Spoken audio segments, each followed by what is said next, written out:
हमारे YouTube channel Dinesh tutorials Bilaspur में आपका स्वागत है। आप इस वीडियो को अंत तक ज़रूर देखिएगा।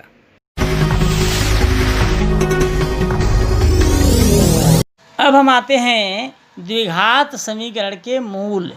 द्विघात समीकरण के मूल मान लीजिए एक समीकरण पी एक्स बराबर x square minus 3x plus 2 एक द्विघाती बहुपद है। इस बहुपद के शून्यक x के वे मान होंगे जिनके लिए पी एक्स क्या होगा, शून्य होगा। शून्यक मालूम करने के लिए सबसे पहला काम हमको ये करना होगा कि ये जो समीकरण है इसका हम गुणनखंड कर लेते हैं। इस समीकरण का क्या कर लेते हैं, हम गुणनखंड कर लेते हैं। और गुणनखंड के लिए हम सबको मालूम है कि पूर्व के क्लास में हमने इसका अध्ययन कर लिया है। मध्य पद को तोड़ देते हैं और तोड़ते इस प्रकार हैं कि गुणा करने से वही मिले जो प्रथम पद और अंतिम पद होता है, और जोड़ने अथवा घटाने से हमको मध्य वाला पद मिलना चाहिए। क्लास 9 में इसका अध्ययन कर चुके हैं। इसमें कामन ले लीजिए x माइनस 2 -1 इसमें कामन निकल जाएगा, x माइनस 2, फिर दोनों में कामन है x माइनस 2 और बाहर बचा हुआ है x माइनस 1। इस तरह से x square minus 3x plus 2 का गुणनखंडन होगा x माइनस 2 और x माइनस 1। यदि x माइनस 2 इक्वल हम 0 मानते हैं तो x बराबर होगा प्लस 2। इसी प्रकार x माइनस 1 इक्वल 0 मानते हैं तो x बराबर हो जाएगा प्लस 1। अतः हम कह सकते हैं कि जो द्विघात समीकरण था उसके मूल होंगे 1 और 2। 1 और 2। आइए कुछ और उदाहरण से हम इनको समझने का प्रयास करते हैं। अब जो ये वर्ग समीकरण है, वर्ग समीकरण क्या था हमारा, x square minus 3x plus 2 बराबर 0 इक्वल 0 में x के ऐसे मान पता करते हैं जिनके लिए समीकरण के दोनों पक्ष बराबर हो। हम इन मानों को ही क्या कहेंगे, मूल कहेंगे। तो इन मानों को पता करने के लिए वही प्रक्रिया जैसे इससे पहले हमने दोहराया था, गुणनखंड किया था, और गुणनखंड करने से हमको मिला था x माइनस 2 और x माइनस 1 मिला था, अर्थात x के दो मान हमको प्राप्त हुए थे। x माइनस 2 इक्वल अगर 0 है, x इक्वल प्लस 2 प्राप्त हुआ था, और अगर x माइनस 1 इक्वल 0 था तो x इक्वल टू प्लस 1 प्राप्त हुआ था। इसका मतलब यह है, यहाँ हम पाते हैं कि समीकरण x बराबर 2 और 1 के लिए, x बराबर 2 और 1 के लिए संतुष्ट हो रहा है। अतः हम कह सकते हैं कि द्विघाती बहुपद के शून्यक उस बहुपद से बनाए गए समीकरण के मूल होते हैं।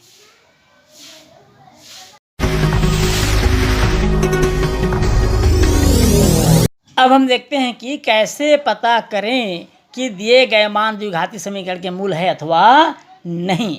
कोई मान किसी वर्ग समीकरण का मूल है अथवा नहीं, यह जानना बहुत आसान होता है। जिन मानों को वर्ग समीकरण में रखने पर समीकरण के दोनों पक्ष बराबर हो वे मान समीकरण के क्या होते हैं, मूल होते हैं। आइए इसे एक उदाहरण से समझते हैं। जांचिए कि x बराबर 2, x बराबर 3 वर्ग समीकरण x square minus 5x plus 6 के मूल है अथवा नहीं। तो जांचने के लिए हम क्या करेंगे, सबसे पहले जो समीकरण दिया हुआ है इस समीकरण में x बराबर पहले क्या रख देंगे, 2 रख देंगे। x बराबर क्या रखेंगे, हम 2 रखेंगे। 2 का वर्ग ऋण 5 कोष्टक में 2 धन 6 बराबर 0 हो जाएगा।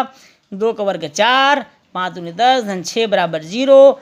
4 और 6 जोड़ देंगे तो ये हो जाएगा 10 ऋण 10 बराबर 0, अर्थात 0 बराबर 0, अर्थात 0 आ गया, दोनों पक्ष बराबर आ गए। ऐसा कह सकते हैं कि x बराबर 2 समीकरण के मूल है।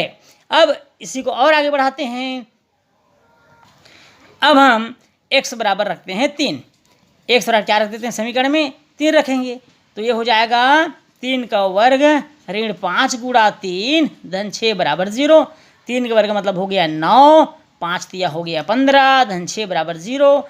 9 6 15 जोड़ेंगे तो 15 ऋण 15 बराबर 0, अर्थात दोनों साइड क्या हो गया, 0 आ गया। बाया पक्ष और दाया पक्ष दोनों में 0 आ गया।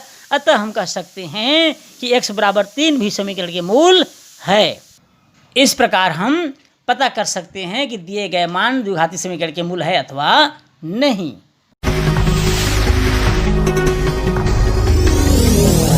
अब आते हैं हम द्विघात समीकरण को हल करने के तरीके। जो हमारे पास द्विघात समीकरण है उसे हम किन किन तरीकों से हल कर सकते हैं।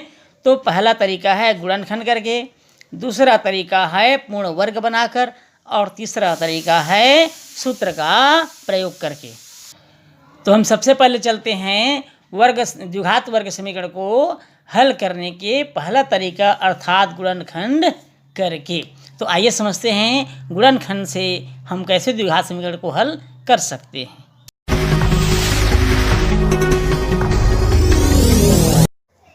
इसे समझने के लिए हम एक उदाहरण लिए हैं। उदाहरण है 8x वर्ग ऋण 22x ऋण 21।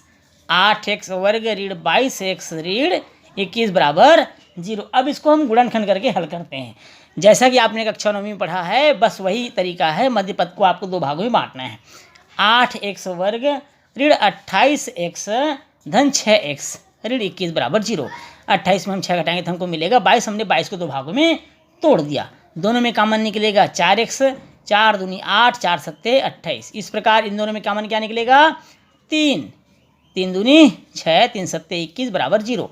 अब इसमें कॉमन निकला हुआ है 2x ऋण 7 और बाहर बचा हुआ है 4x धन 3 बराबर 0। इस तरह से हम उसका गुणनखंड कर लिए।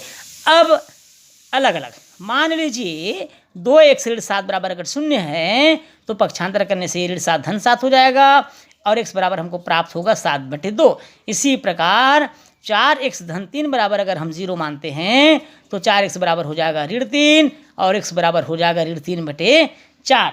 अर्थात हम यह कह सकते हैं कि x बराबर 7/2 और ऋण 3/4 समीकरण के 2 मूल है।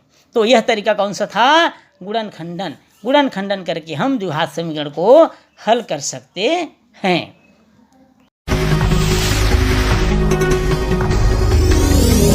अब हम आते हैं द्विघात समीकरण को हल करने की दूसरी विधि, पूर्ण वर्ग बनाकर हम कैसे हल करेंगे।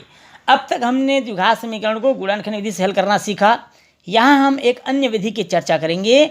इस विधि में समीकरण को x - a² या x + a² के रूप में परिवर्तित करते हैं।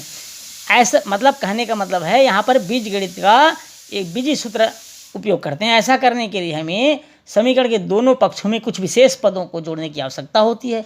तो आइए इसे देखते हैं एक उदाहरण से और उदाहरण से समझने का इसको प्रयास करते हैं। उदाहरण है वर्ग समीकरण x² + 6x0 को पूर्ण वर्ग विधि से हल कीजिए। तो इसको सबसे पहला काम ये करेंगे हम x² + 6x = 0 में 6x को तोड़ देते हैं। 2 × 3 अर्थात 2 × 3 = 6x में तोड़ दिए। अब क्या करेंगे हम, जो 2x का गुणांक है 3, इसका वर्ग करके दोनों पक्षों में जोड़ देते हैं। ऐसा इसलिए कर रहे हैं ताकि एक सूत्र का निर्माण हो जाए। इसका वर्ग करेंगे और दोनों तरफ क्या करेंगे हम जोड़ देंगे, क्योंकि शून्य से जोड़ने पर कोई परिवर्तन नहीं आएगा। अब यहाँ एक फार्मूला बन गया, a धन b पूरे का घात 2 बराबर 3 दिया होता है 9। x धन 3 बराबर हो जाएगा ±/9। 9 का वर्गमूल। अब 9 का वर्गमूल कितना होगा? 9 का वर्गमूल होगा 3 ±3। अब हम लेंगे सबसे पहला काम प्लस चिन्ह लेने पर। कौन सा चिन्ह लेने पर? प्लस चिन्ह लेने पर x धन 3 बराबर धन 3 हो जाएगा। अर्थात 3 में 3 घटा देंगे तो हमको मिलेगा क्या? 0। अब लेते हैं ऋण चिन्ह।